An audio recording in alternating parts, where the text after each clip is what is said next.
Greetings all. Welcome to another episode of Shared Light with Dustie and JR. I am obviously JR. And I'm Dusty. How's it going? Good. We Good. just woke up. We did just wake up. You're going to be enjoying your coffee with us this morning or afternoon or whenever you're listening. So if it's a little bit kind of weird, it's because we're both having coffee and having a conversation. Decided to just wake up and have coffee with y'all. We spoke a little bit last episode about some of the chaos that we've been dealing with at our home, and just want to update everybody that puppies are doing well. Mama is doing well. It's been a very interesting dynamic, to say the least, at home with 4 new puppies that right now aren't doing much, but I feel like they're probably going to start exploring and getting out of their kennel as soon as they're able to walk and open their eyes and all that. Yeah, which should be starting this week, I think. So, but that segues us in a little bit into the topic of our episode today, which is dealing with chaos, how we deal with chaos. We, and everybody, I feel like, will have moments in life when chaos takes the wheel, and Just what do you do, right? you just have to roll with it. Yeah, I mean, you gotta, you really do. You have to, there's not a lot you can do when it hits. We have to be able to roll with the punches, and sometimes you gotta take a good one in the mouth and get knocked down and dust yourself off and get back up and get after it, right? So, and really this comes up because we had a very pleasant conversation with our kids last night. We had a movie night, watched the new Toy Story movie. And What was the other one that we watched? We watched Scary Movie. Scary Movie. The new Scary Movie.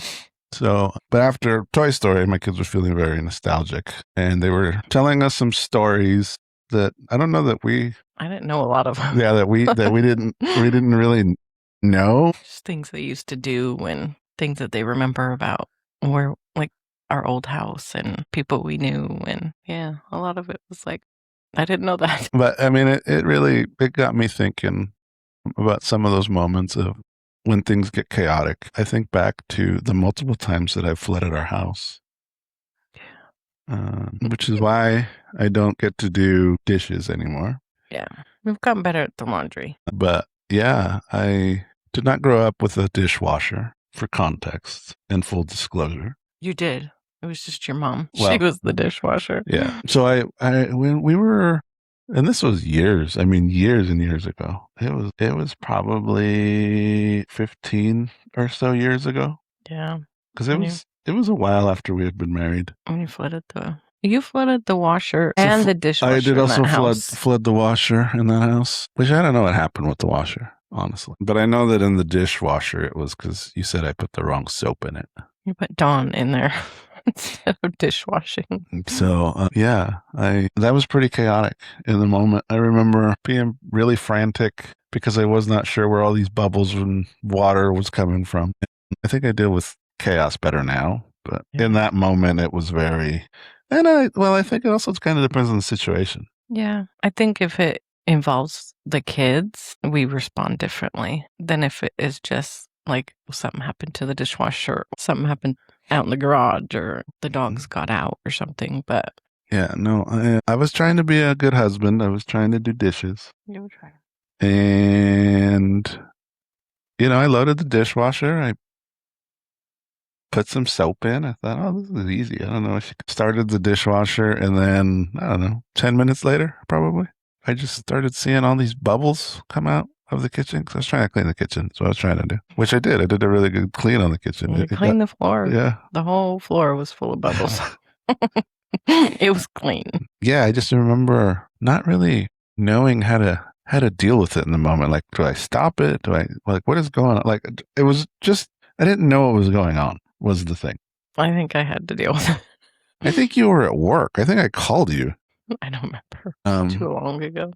Yeah, which is why, again, I don't do dishes. I mean, I've done them once, maybe twice since then. It's been more than... No? Well, and I can't do them by hand because it's the whole food thing. It grosses me out. Yeah, you and our oldest cannot do the dishes. But that was just one thing that kind of popped out to me. I started thinking about as my kids are telling me about some of the stuff that they've done and how they reacted. My daughter specifically told us a story about trying to create lip gloss. Jelly lip gloss. Yeah, with a was it lipstick? Mm-hmm. And then making this mess and not knowing how to handle it and knowing what to do and trying to wash your hands. And now we know why the dresser is stained red. Yeah. And why the sink was stained red but it's just those funny stories that you think about that get you thinking about, like, how do we react when we start having some things fall off the rails? Yeah. And not only that, but how are we showing our kids how to react to when things don't go as planned? And perfect segue, right? The whole puppy thing. Mm-hmm. It was one of those moments where, I mean, if anything's going to be chaotic, it's that moment when a puppy gets stuck. And what do? You were in chaos mode. I was in chaos mode, and I was very much trying to formulate a plan of what are we doing? How are we going to get this resolved? What is happening with the dog? And you went in just straight action mode. Yeah. And that's in that particular instance. Yeah, I go into just do. I think I'm that way with the kids too, though, when there's a situation. When our youngest, when she was little, a baby, and starting eating real food, she choked a lot. She choked on everything that she ate. She did. She choked on chips. She choked on cereal. Everything. She choked on... It didn't matter. She told the story of choking on a hot dog. But she would choke every time she ate. So for other people, they probably went into chaos panic mode. But for me, it was straight. I just automatically know right into action mode and like helping her out, because when it comes to the kids, or, I mean, our dogs are babies. So when something's wrong, it's like my brain just goes, fix it, deal with it, handle it, do what you have to do. Like get the puppy out, get the food out. I think in some instances you're that way. And like I said, it really depends on the situation. I think there have been moments in time when it has been reversed. Yeah. Yeah. I think it also depends on the severity of it. Because when our youngest chokes or whatever, I was already used to that. I know that she's going to, no matter what she eats. But if it's something out of my control and completely unexpected, and it's something major, somebody broke something like a bone or their life is in danger, then I'm completely panic mode. Yeah. And I think you are opposite because you see my panic. So you go into calm mode. Well, and my response is, I may panic, but my response is always, my brain is firing off 100 different ways of like, what do we need to do to resolve this? It is very much trying to formulate whatever plan of direction that we're headed. Yeah. So that we can head that direction. But I mean, there's pros and cons to that, I feel like. I mean, too much of that, I think, could be detrimental to whatever's happening. Yeah. I'm trying to think of if there was any situation where we both went into chaos mode. I think we've been pretty lucky in the sense that we kind of balance. One or the other ends up keeping the other one grounded. Yeah. And again, I think for you, it really is dependent on, number one, who it is. Mm-hmm. And to your point, how severe it is. Yeah. I am blessed enough to have been through enough trauma that I can detach myself from the moment. Yeah. And just look at everything that's happening. Yeah, I think you detach a little bit and you go right into not only like trying to fix it, but also trying to make sure everybody else is okay. Like, I'm okay, the kids are okay. Although I did, the whole puppy thing, I did panic a little bit just because my daughter was freaking out. Mm-hmm. I didn't want anything to happen. And that was my biggest fear is, oh crap, these dogs are going to die. This is going to be so traumatic for her. Yeah.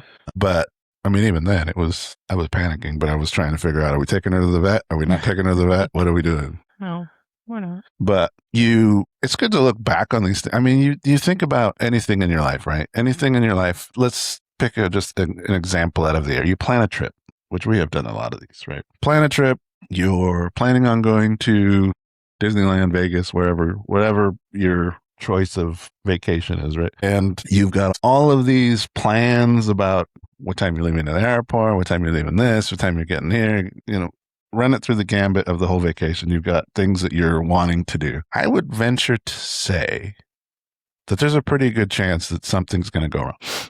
Yeah. You're going to get up late and now you're frantic trying to get to the airport. Mm-hmm. You're going to miss a flight. You're going to hit your flight, but get laying over somewhere and miss your second flight. Yeah. Something's going to go wrong with your rental car. Yeah. Your room's not ready, or they double booked the room or something. Yeah. I mean, we had that happen when we went to Disneyland, when we took the girls. Yeah. It wasn't anything with the flight hotel, but it was, they absolutely had a meltdown at Disneyland and only enjoyed it for about an hour. Yeah, it was. Which was not planned or imagined. I will say that I don't buy into the happiest place on earth motif. Yeah, I think they were too young. They were 3 and 2, I believe. So it was just very overwhelming. And for 2 kids that, I mean, we don't have them out in the public very often. So I think it was just overwhelming for them. But I mean, we navigated it. We ended up doing a lot of other things that they enjoyed. So, well, and it does breed the question, like what, and for the listeners, I mean, think about it. We can speak to no end on how our stress reactions are. Call them knee-jerk reactions. What do you think your knee-jerk reaction is? It's so different depending. I don't have just one. See, for me, I think I'm the fixer, I would say. Yeah, I would say you're the fixer. I think that's my initial, however that looks, that's my go-to. How are we fixing it? Yeah, I would say I'm a mix of, it just depends, I guess, for me. I panic, I fix, I worry. I'm probably the worrier more than anything. I don't think I'm just one. Well, and that's probably a healthy way to be, I would say. I mean, everybody has a default, I would say. I think if I was to pinpoint your default, I would say that you sometimes you shut down. Yeah, I do that too. I think I'm just all of them, because some people become like the Joker. Like, it's funny. And not that I'm like laughing at people, but there are 2 things I will always laugh is when people throw up. And I don't know why. That's always my reaction, is I'll laugh. And when people fall or run into something. Our daughter the other day, our oldest, she stubbed her toe on something, and I mean, she wasn't hurt bad, but she stubbed her toe pretty good, and I was just laughing. But that's like, I don't have control of it. It's just like when people throw up. Even when the kids throw up when they were little, I would laugh. Not because I think it's funny, but it's just an automatic.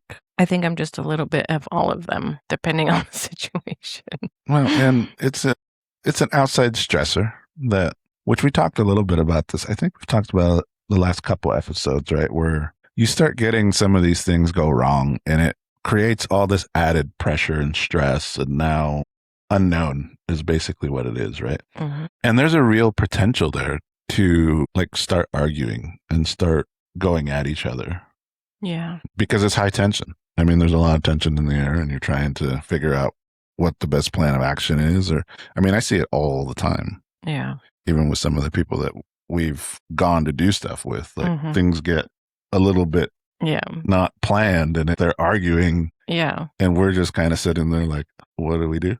I find myself, I feel like I do that a lot more than you do if we're out doing something, or I think more when the kids were little too, because I take on the stress of the kids aren't behaving and people are going to get annoyed, and we're still here waiting for our table to get ready, and the kids are acting a fool and they're screaming. And so I take on a lot of that. And so I think I probably, not that we argue about it, but like, you're my person, you're my safe place. So a lot of that goes directed to you when we're in those situations, because you're my person. You know what I mean? Not that I'm trying to argue with you, but I am overwhelmed and stressed with everything going on that I can't control. And so I probably push a lot of that onto you, or have. Yeah. I mean, I don't know. I'm pretty chill, so I don't really care. Yeah, I know you don't. And I really I'm very much of the opinion that I don't care what people think. Yeah. And I'm in that place now. But when the kids were little, I was a lot more aware of, I don't want people to get annoyed, or I want them to behave in public. I don't want them to, now I don't care. But I think when they were younger. Yeah, I mean, it was a big stress for me. We've come a long way, I guess. But again, it's one of those things that you have to be real self-aware about, that you're starting to build these stress, and you're starting to, because I feel like that's what really hampers a lot of good communication when that happens, is that you're not self-aware enough to understand that you're overwhelmed and you're stressed. Yeah. And now you're starting to speak in a tone or a manner to somebody that is not conducive to effective communication. Yeah. You're taking it out on them. Yeah. And it's that whole, I'm pissed at you, I'm not pissed at the problem. Right. for whatever reason. Yeah. I mean, whatever reason that might be. But you have to consider sometimes also that, I mean, it's a natural reaction. Yeah. So, like in your instance where you just mentioned that sometimes you would like come at me and again, I'm pretty chill, so I don't worry about it. But not everybody's that way. So No. that's a quick way to Yeah, I mean, you could have responded. start snapping opposite. back. Yeah, to start snapping back. Yeah, you could have responded the same way, and then we would have both been. Yeah, I mean, then you're matching energy, and now this, dinner or whatever that is meant to be family time or whatever has now turned into this negative interaction. I think your calmness is what I look for. So a lot of it is probably why I react that way, because I'm looking for your calmness to tell myself like, it's okay, it's fine, it's going to be what it's going to be. I mean, it's those situations where you think we don't have any control. And you are better that way with some of the other stuff we got going on right now, with me personally. Some of the things I got cooking in the background, where you're just very much like, it's going to be what it's going to be. I mean, there's not a whole lot you can control. You just need to. Yeah, me. I can easily tell you it's not something you can control. Just don't worry about it. Don't stress it. But then when it comes to stuff that I worry about and stress, I have to have you be the one to tell me, like, it's fine. We're okay. We're fine. It's going to be fine. But I think that's what you should be to each other. Yeah, I mean, in a marriage, that's what you look for. You look for the balance. Yeah. It's when people start matching energy in a negative way that it really just turns into something it shouldn't be. Yeah. Which you see that a lot in marriage. And I'm not saying that it's inherently wrong. I'm not saying that it's anything detrimental, but it is something that over time it can be. Yeah, I mean, it's something that you should be self-aware enough to understand that what is the intent behind the argument? Mm-hmm. Are you just wanting to be right? Yeah. Or are you wanting to vent to frustration? And if you're wanting to vent to frustration, then you should probably verbalize it. Yeah. Yeah. And I think some people I feel like for you, or well, I guess for each other, we reassure each other instead of react to each other. I don't react that way to things that you say, or because I know that you're under stress or you're worried about something. And so my first instinct is to reassure you instead of react to what you're saying or take it personally. Yeah. I mean, it does what do you think? This has happened to us actually on a couple of occasions. Would you rather lose your luggage or the kids' luggage? Or have your car break down on your way to a doctor? I mean, think about... I don't like either one. I don't think either one. I'd probably pick have the car break down. Now, in that circumstance, you had a little bit of a meltdown. That circumstance was, that didn't have to do with the kids, though. No. That had to do with you. And again, you really see the yin and yang there, because I was very much of the opinion, it is what it is, I guess. You did not care for that at all. In that circuit. Are you going to tell a story? So we used to have a van. Honda van. I actually liked my Honda van. But it didn't, we bought it used. We were in a tough place. We bought it used. We paid cash for it. It was like, I don't even remember how much we paid for it. It was like $1,000. Yeah, it wasn't very much. The kids were babies. The gas gauge on it never worked. We just kind of knew that you could get so much mileage out of it. Like the last time we put gas was maybe a week ago. So we had to guess. Yeah, well, but we knew for the most part that you could get roughly 300 miles out of it. So we would watch the mileage on it. Yeah. In this particular instance, it did not make it. It made it like 250 miles. Long story short, we were on our way to a doctor's appointment. I had to go see a doctor for some health stuff going on. I think that was when I had I almost died, I think, a couple of times. It was a pretty important doctor's appointment. Yeah. And so we ran out of gas. But I told you on the way that we needed to stop and get gas. You did. And you said, no, we're fine. You did. So we ran out of gas. We were not fine. We had left early. We had to get there because the appointment was like on the other end of a neighboring town from where we were living. Mm-hmm. And we had left like 45 minutes early to get there. Yeah, because they won't see you if it's after 10 minutes after your appointment. So long story short, we ran out of gas. My wife is freaking out because we got to get to this appointment. I am very nonchalant in the fact that if I make it, I make it. If not, say lovey, right? Jesus, take the wheel kind of a thing. And so we're sitting on the side of the road. I could see her getting more and more frustrated because we're not able to get a hold of anybody to come help us out. Finally get a hold of, I believe it was your mom. It's my mom and someone at the fire department. Yeah. Came with her. And did they bring gas? Yep. So they brought gas. We go and put gas in. We drive to the nearest gas station, put gas in the vehicle and go to my doctor's appointment. And we end up being 12 minutes late. So 2 minutes after the 10-minute window. 12 minutes. And sure enough, they were like, no, can't see you. You missed your appointment. Now, I was not in the office to see what transpired after because I walked out and just told my wife, they said they're not going to see me. And she lost it. She stormed in and she almost got herself arrested that day. They almost called the cops on me. I saw red. But yeah, I did not respond in that situation. So the lady was not very nice about it, though. Well, she probably matched your energy. Before I even had that energy. That's why I had that energy. I was matching her energy. Well, so this is a perfect example, folks, of why it's not always the best to match energies when you're in a negative situation. And that's just now we laugh, kind of funny, but it's funny now. In the moment, she was very, very concerned about my health, and we did end up going back to see that doctor. Actually, I think you talked to the doctor, and the doctor said, "Oh yeah, they should have just let you back." Mm-hmm. Well, because they didn't even ask the doctor. Well, because they said they did. It was his request for me to go in and talk to him. Yeah. Well, and the lady even was threatening, like, we're just going to cancel you altogether as a patient, not just this appointment. Like, we're going to not take you as a patient anymore. And none of that was coming from the doctor. That was just her. Yeah. But, it's funny now. It's funny now. It was not at the time. But that's one of those instances where you think how quickly chaos can, devolve into something that is. Yeah, because you just had, we ran out of gas. I was already stressed out. And I was just thinking, oh yeah, we're only literally 2 minutes. They're such a small difference that their clock could have said we were on time. Not every clock is the same. You know what I mean? It was 2 minutes. Yeah. That was not what happened. It's funny to think about. But again, it highlights how that's chaos. And that's chaos at one extreme. And it does seem like a very simple thing. But to your point, we had ran out of gas. You're already stressed about that. The kids are in the car. It's hot.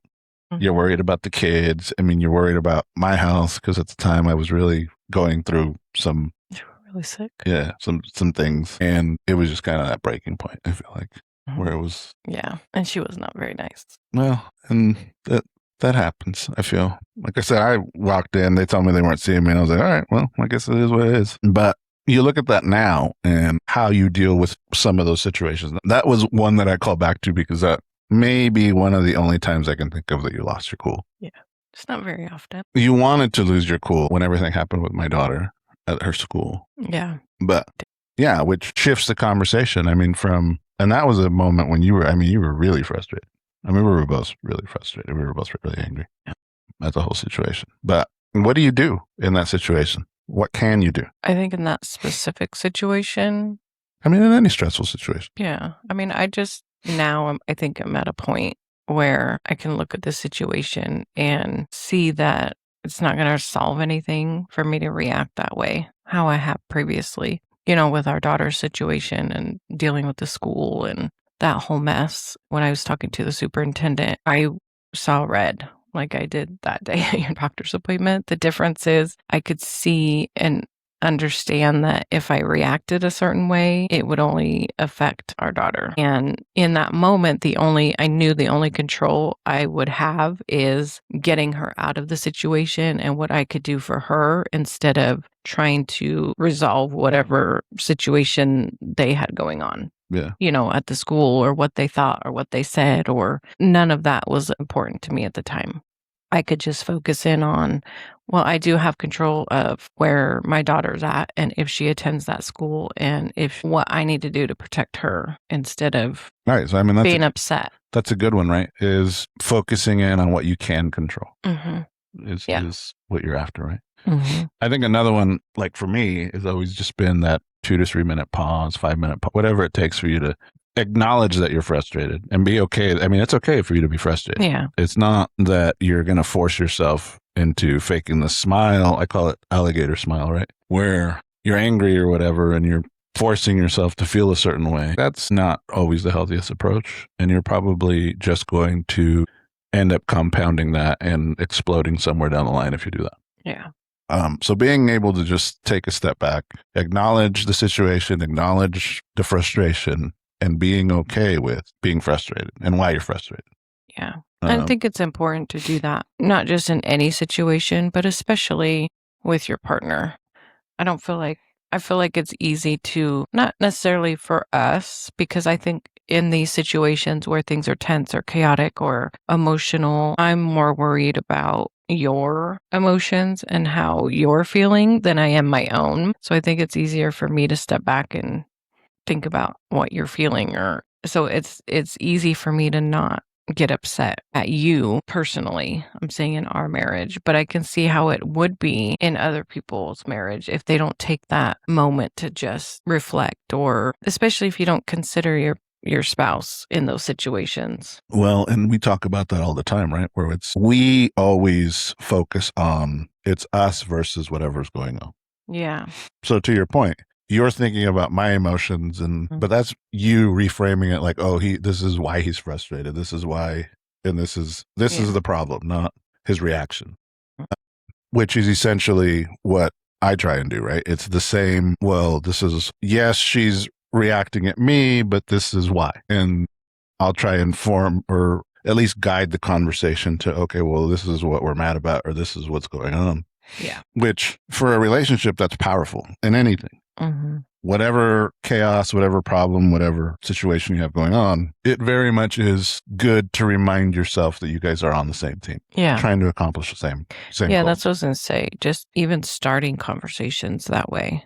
I know there have been a couple conversations, a few maybe, that we've had to just kind of start as, we're fine. Our marriage is fine. This isn't an end all. It's just something that we both need to talk about and work out so that I'm not worried about it anymore, or you're not stressing it, but sometimes you need to do that and just pause and reflect on, overall, we're okay. Yeah. Instead of just going right in hot and heavy and upset and chaos. It's good to have that reminder, I think, in any hard conversation before you even start. Like, we still love each other. We're still okay. It's just a normal thing that we need to figure out. Yeah. Yeah.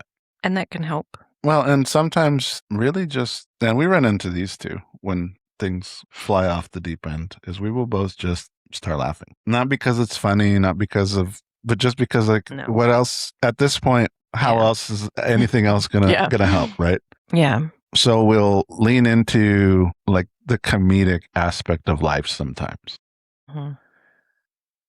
What do they say? Life is the most tragic comedy that you'll ever deal with. But choosing laughter in some of those situations, like, it's, if anything, it's just going to break the tension. Yeah.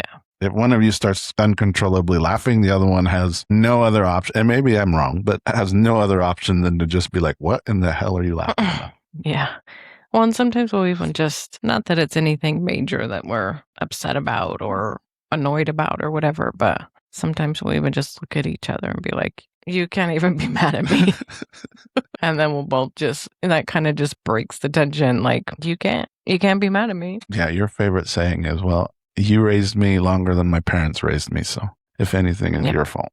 I mean, you raised me for 21 years. But to continue on the conversation, you have to be able to look at what chaos actually teaches you. Being able to look back on how you reacted, how this situation has actually impacted your relationship, the situation, and you may not learn anything from it. Being able to look at and reflect on how we navigate some of that chaos, how we build resiliency, when things and we talk about it. Like, we've had our hard times. We've shared some funny stories here, but there has been some serious ones when things derailed, and we've had to lean into each other with some of these tools we're talking about. Being able to reflect on those actually has helped us where we are today, because we do have a good marriage. We can look at all of these situations as a team. We're able to focus on trying to see the light in every situation, no matter how negative it is. Yeah. And that comes from understanding the bigger picture. Like, these chaotic moments are temporary. You don't want a simple misunderstanding or something that happens when you're supposed to be having this magical moment to ruin that moment just because of mishap. Yeah. And as a society, I think we have a problem overall with really trying to, and you see it in TV and you see it in the news, right? Everything focuses on the negative, on the bad, and I mean, I get it. Like on TV, that drives ratings. People are drawn to it. People want to see the car wreck, call it what it may be. But that's not life. If you focus on just everything negative throughout your life, when there's so many positives and so many blessings that you have, even those situations. Yeah. I can look back on, I made it no secret that my mom passed away a year ago. Really hard time. There's a lot that happened in those few days that will be with me forever. But even that, like I could choose to focus on that one moment, or I can choose to focus on the relationship that my mom and I had before that. Yeah. And what she taught me and what I learned from her and what my kids got to learn from her. And even in that moment, what I learned about like you and our relationship and my family and all of these things, there's positives in everything if you're able to just look at the bigger picture. Even in terrible situations. The other side of that is, and you talk to me about this a lot, is being able to let go and understand that not everything is under, and trusting that you are on a journey, that there's going to be ups and downs. And I mean, call that faith, call that God, call that the universe, whatever you want to, whatever your particular flavor of a bigger picture is, understanding that there's more out there for everyone. Yeah, not just more, but just, I think we talked about it last time, enjoying, even if it's a hard journey, taking the good moments from it. And I mean, everybody's going to have hard moments. Everybody's going to have hard seasons. They're going to be stressed out. They're going to be whatever. There's still good in those, like you said. When your mom passed away, it was one of the most terrible situations, but there was also good in that. There were good moments. There were highlights from that, and you have to be able to find those, especially in the hard journeys, in the hard moments, because that's what's going to help you get through them. Even now, over a year later, those are the moments that help you, I think, the most when reflecting back, because you don't have to reflect back on the hard and how it felt in that moment. You can reflect back on how we came together and the light in the situation, even as dark as it was. Well, and I think about it also just in the conversation that we had with our kids last night, right? In that there was a lot of, and they shared a lot of stuff yesterday. I mean, that was one of the most in-depth conversations I think we've had with our kids in a long time. And them talking about, I look back to when they were little kids and I was working a ton. I missed a lot. And them even talking through waiting up for me every night and wanting to do their best to stay up and being scared sometimes when I would get called in the middle of crying in the room because but even in that, like they also learned, well, Dad's going to be back. Like he's doing what he has to for us to have what we need. And they're both spoiled rotten now. So, but in just understanding how they deal with some of the chaos and some of the things that a lot of kids could see as negative, they see as light. They see as funny memories that they now laugh about.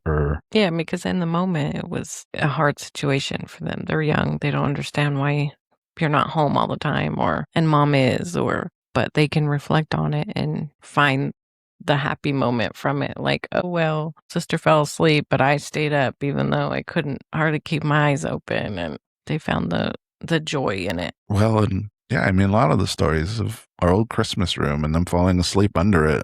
It was a very telling conversation that really led to the idea behind this episode, because I know it's easy to get overwhelmed. And I know that it's easy to look at your circumstances when you're going through things, or even when situations happen that are just extremely stressful and chaotic. It is a moment in time that you can look back on and reflect on and see some positive. Now, I will say that there are traumas and things that are hard to look at. I don't want to discount that there are a lot of traumas that can happen that it is hard to see any positives from. Yeah. But one takeaway from all of those is that it happened. You are still here dealing with it, however you might be dealing with it. But that in itself has built some resilience. My wife has talked about some of the trauma that she's had. I've talked some. It really is to cue in on the negative that happens from that and all of the negatives associated with that. But it does also lend itself for you to turn that into light by sharing your story with others and letting people understand that there is other people out there dealing with similar circumstances, and maybe just finding a network of people that can either help you or that you can help. I mean, oftentimes when you deal with trauma, that is really the only positive that can come from it, is that you're able to tell your story to others, show where you're at in life, whether you think you have a good life or not. The fact that you're still here means that you have at least something going. And with that, I know chaos can come at any time and everything is super unpredictable. I would say it would be very interesting to hear from our audience if you choose. Comment, email, DM some of the funniest stories you can think of when things went wrong.